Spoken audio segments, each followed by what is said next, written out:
Fala, galerinha do sétimo ano, tudo bem? Sou o professor Roberto Falcione. Nesta aula Cidadania e Civismo, vamos trabalhar um pouco mais sobre oratória e retórica. Em nome da Secretaria de Educação do Estado do Paraná, sejam todos bem-vindos.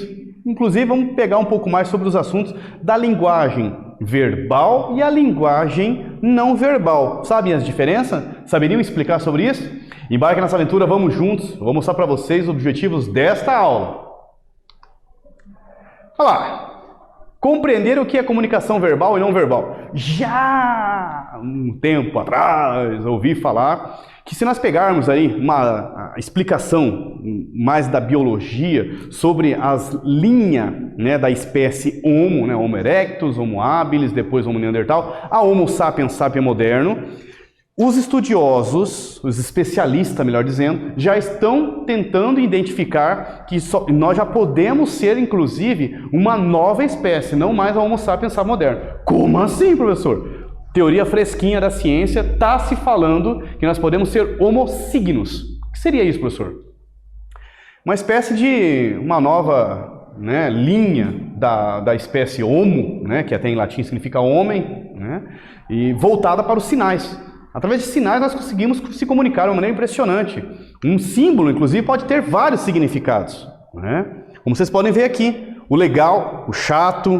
Você observar o semblante da pessoa já consegue identificar se está triste, zangado, feliz. Alguns símbolos, ele não está. Você pode imaginar que ele está aqui descansando de um almoço, por exemplo, fazendo uma cesta, os mais antigos, né, chamavam assim. Como também pode estar representando uma preguiça. Você consegue então identificar sinais, identificar a linguagem, a expressão, a comunicação através de símbolos. Por isso que alguns especialistas já estão tentando identificar que nós podemos estar já numa linha evolutiva acima da Homo sapiens sapiens, né? Que é a ideia de sapiens é saber, né? O homem que sabe. E o Homo signos teria uma língua de sinais acima do Homo sapiens. Impressionante isso. É interessante. Está fresquinho, precisa de convenções entre as universidades do planeta, né, para que essa nova teoria seja aceita, mas já começa a se discutir lá nas atmosferas, nos espaços, né, das universidades do mundo, certo? Vamos lá. Então entendemos como uma linguagem verbal.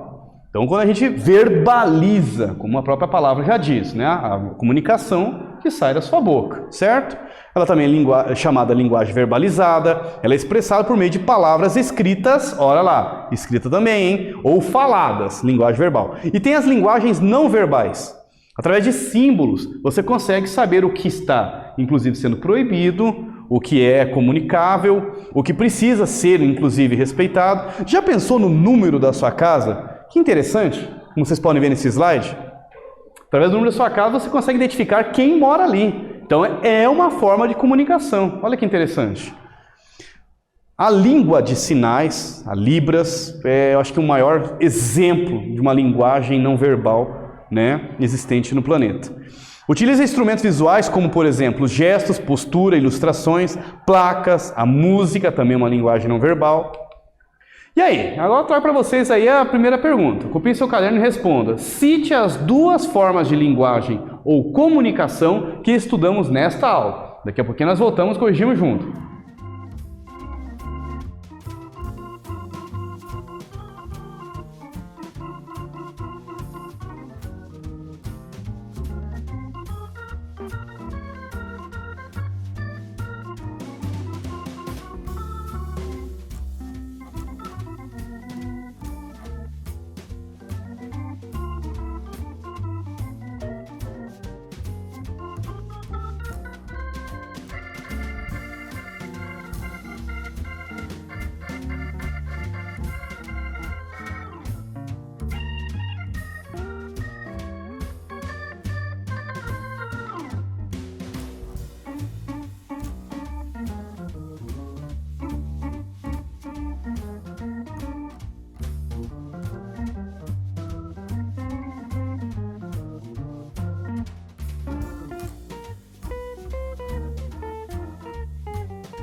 Voltamos. Bora lá? Vamos corrigir essa? Então, a linguagem ou a comunicação pode ser praticada de maneira verbal ou não verbal, certo? E aí? E a linguagem corporal? É aí que nós vamos entrar aí no segundo tópico. Nós podemos também, na nossa comunicação, utilizar a nossa linguagem corporal para dizer sobre como estamos nos sentindo, nossa alegria, nossas frustrações. Aquele dia tá meio nebuloso, você tá assim, meio arcado, pode perceber, observar. Né? Ou a famosa cena, né? Chegou alguém da família, pá, aquela batida de geladeira, e eu não tô nervoso não.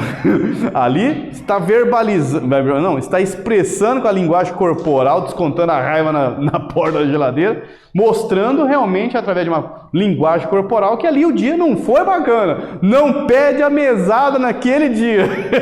Deixa pro próximo dia, deixa esfriar a cabeça ali da galera. Certo? Então assim, linguagem corporal é fundamental. E pode ser uma grande aliada, como pode ser a nossa rival também na hora da comunicação. Temos que ter esse cuidado, então, na hora que nós estamos se expressando, em utilizar o nosso corpo a nosso favor. Mas como isso, professor? Galera, treinamento, né? Então, assim, vou novamente usando como exemplo o professor Roberto, né, estudando ali as aulas que já gravei, umas outras aulas, outros trabalhos. O que eu posso melhorar? Olha, não sei, não está bacana. Até a forma como eu me comunico com o slide é um exemplo que a gente pode ficar bacana. Fica legal aquele foco, aquele recorte, linguagem corporal. E ela está sendo comunicada junto conosco. Ela está reforçando uma palavra. Então, tem que ter esse cuidado para você falar uma palavra que não era tão importante, você dá aquela reforçada. Ou pelo contrário, o que era a palavra-chave da sua expressão, da sua comunicação, você perdeu aquela entonação, que se dá aquela frisada, né? Você sublinha a palavra com o seu corpo. Linguagem corporal. Se comunicar não envolve apenas a fala. Nosso corpo faz parte do processo e pode ser um poderoso aliado, como também ser um grande rival. Comunicação não verbal pode ajudar na oratória, mas também te prejudicar. Portanto, atenção quanto à sua postura durante a fala. Eu gostaria de trazer para vocês aqui até um estudo, poxa, longe de mim, né? Enfim, né, ter um domínio sobre a história até da língua de sinais, né? Até fazendo aqui uma correção, o correto seria chamar de língua de sinais, né? Ela tem todas as suas normas e regras estabelecidas no Brasil. Outra curiosidade, se for para os Estados Unidos, é uma outra língua de sinais. Mas até a forma de se comunicar, o professor Roberto, né, ele, provavelmente eu tinha cabelo há uns 10 anos atrás, né? Os alunos me nomearam dizendo que esse era o meu símbolo. Todos têm seu símbolo. Se não tem, é porque você tem que pedir para algum aluno, algum amigo seu que seja surdo falar. Então a Libras é a língua de sinais utilizadas para pessoas surdas, né, ou mudas, ou surdas e mudas, que precisam se comunicar. Através dos símbolos, através dos gestos, elas passam a comunicação ou de maneira alfabética, como também um símbolo pode representar alguma coisa. Por exemplo, um aluno pedindo, né, professor, esse aqui é o P de professor, né, posso ir ao banheiro? Esse aqui é o símbolo do banheiro. Aí, dá para você treinar com o professor aí. Né? Isso aqui para mim poderia ser até um boi, uma vaca, mas esse é um símbolo pedindo para ir ao banheiro. É claro que eu ia fazer, ainda não, só na hora do recreio, ou no horário estabelecido ali do colégio. Mas é para vocês entenderem, né? Pode ter um símbolo.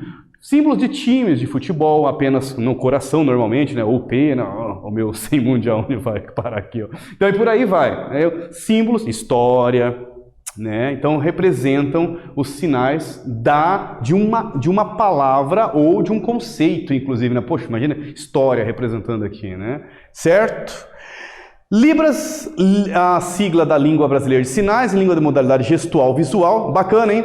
Comunicação legalizada a partir de 2002 e antes. Puxa vida, um avanço então na comunicação e na história também da linguagem surda e muda, né? Se você pensar bem, se demorou tanto tempo para ser reconhecida no Brasil em 2002, gente. Como é que era antes? Era meio aberto, não era... Interessante nós chamarmos a atenção por que demorou tanto tempo assim. Comunicar através de gestos, expressões faciais e corporais. A Libras é muito utilizada na comunicação com pessoas surdas, sendo, portanto, uma importante ferramenta, inclusive de inclusão social. Aqui é o alfabeto de Libras. Como o Sr. Roberto comentou, as letras também têm, cada letra, seu sinal, como também a palavra pode ter um sinal também, certo? Pessoal, certo? Então, assim, pode ter a palavra, como pode ser também. É muito bacana a gente discutir junto com os professores de Libras, né? Alguma palavra, das disciplinas, da ciência, como que a gente pode representar melhor aquilo. É bem interessante. Vamos lá? Próxima atividade. De acordo com o nosso estudo, explique o que é a linguagem de Libras. Daqui a pouquinho nós voltamos, hein? Corrigimos juntos.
Voltei. Aí, ó. Ó, o voltei aí também, viu? Que bacana quando a gente reforça com a linguagem com a língua de Libras e também com a comunicação verbal. E aí que a Libras é a sigla da Língua Brasileira de Sinais, uma língua de modalidade gestual visual, onde é possível se comunicar através de gestos, expressões faciais e corporais. A linguagem não verbal, como o professor Roberto comentou, ela pode ser uma grande aliada, sim. Treine gestos, estude como fazer, de que maneira seria interessante algum movimento durante a fala. Novamente, vou dar um exemplo. Quando estou aqui no estúdio fazendo a gravação, você dá aquela pausa, foca na outra câmera e começa novamente a leitura. É essa a brincadeira. Mas, professor, eu não estou com câmeras, eu estou em sala de aula. Mas é bacana você não focar só num aluno na hora da explicação no seminário. Pô, nós estamos falando de metodologia ativa, sala invertida, aluno protagonista. Então você está ali, um trabalho super bacana com o seu professor, na disciplina X, Y, né? E você está ali no seu momento seminário, a sua apresentação com o teu grupo. Tem um coleguinha ali só do banner. Quem que é esse aí? Mas você está ali, o líder, fazendo ali a sua fala. Cuidado para não focar só num aluno. Cuidado para não focar somente no professor. Afinal, a explicação é para a sala de aula, certo? Então, qual que seria uma dica, professor? Ponto cego, nós chamamos aí. Não sei se vocês já ouviram essa expressão, ponto cego. Uma ideia utilizada mais para o carro, né, quando a gente não consegue enxergar ali no visor, mas o ponto cego seria um ponto invisível que você imagina na sala de aula e que você está fazendo essa comunicação. Até parece que eu estou olhando para a câmera, né? Mas não estou. Eu estou olhando um ponto cego atrás da câmera. Isso que é interessante. Aprendi dessa maneira. Não sei se todos, enfim, apresentadores, como que eles fazem esse ponto cego da câmera. Mas para mim, não é a câmera em si que eu estou comunicando. É como se fosse uma sala de aula na minha frente. Algo visual geral. E a câmera faz esse foco, dá essa sensação, né, que eu estou. Não por acaso, nos chamados âncoras da TV, os jornalismo, embaixo da câmera, eles têm uma espécie de letreiro que eles fazem a sua comunicação, que eles fazem a leitura. Como é que eles conseguem tudo aquilo, né? Passar todas as notícias tão rápido, todo dia, inclusive, através desse letreiro, né, digital, que vai ali passando e tudo mais. Parece que eles estão olhando para a câmera, mas não estão. Eles estão olhando para esse letreiro que está ou embaixo ou ao lado e dá aquela sensação que está olhando para a câmera. Não é. É possível estudar várias palestras, profissionais da área que trabalham no ramo da comunicação, da educação, da filosofia. A linguagem não verbal você observa em várias pessoas. O Mário Sérgio Cortella, não somente no jeitão não verbal com ele, mas ele acabou criando uma identidade de como falar. Você percebe, né? Ele criou parece um vício de linguagem, ao mesmo tempo é uma espécie de uma marca. É dele, é a forma dele se expressar. Confesso que quando eu percebi, eu estava até imitando ele, quando eu precisava aprender, como que eu poderia melhorar a minha comunicação nas gravações. Mas depois eu parei, pensei, falei, opa. Lembrar, sou o professor Roberto, não sou o Mário Sérgio Cortella, imagina. Né? Sou o professor Roberto, tenho a minha forma de linguagem, tenho as minhas qualidades, os meus defeitos, e como que eu posso agregar tudo nisso e jogar na minha fala. Né? Então, mas tá aí umas dicas. Internet, galera do 7º ano, tem muito material, mas muito material mesmo. Tem muita coisa complicada, questionável. Mas tem muita coisa boa também. Palestrantes, agora tá na moda, coach. Mas o cara é horrível, mas tem o jeitão dele, pega a expressão não verbal que ele se comunica, por que ele chama tanta atenção? Tem de tudo. Pegue as qualidades, não pegue os defeitos. Vamos lá? Explique como a linguagem não corporal pode ser uma aliada na oratória e comunicação. Daqui a pouquinho nós voltamos, corrigimos juntos.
Voltei, bora lá.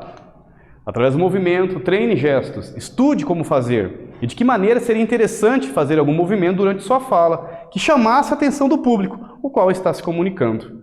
Olha, galerinha do 7º ano, nesta aula, a comunicação verbal e não verbal, vimos também um pouco sobre a língua de sinais, Libras, apontamos como a linguagem não corporal pode nos ajudar, linguagem corporal, não verbal, pode nos ajudar na oratória e comunicação. Fiz a minha correção aí. É isso aí, galera do 7º ano, foco nos estudos aí, força, um pouquinho de fé não faz mal a ninguém. Até a próxima, valeu!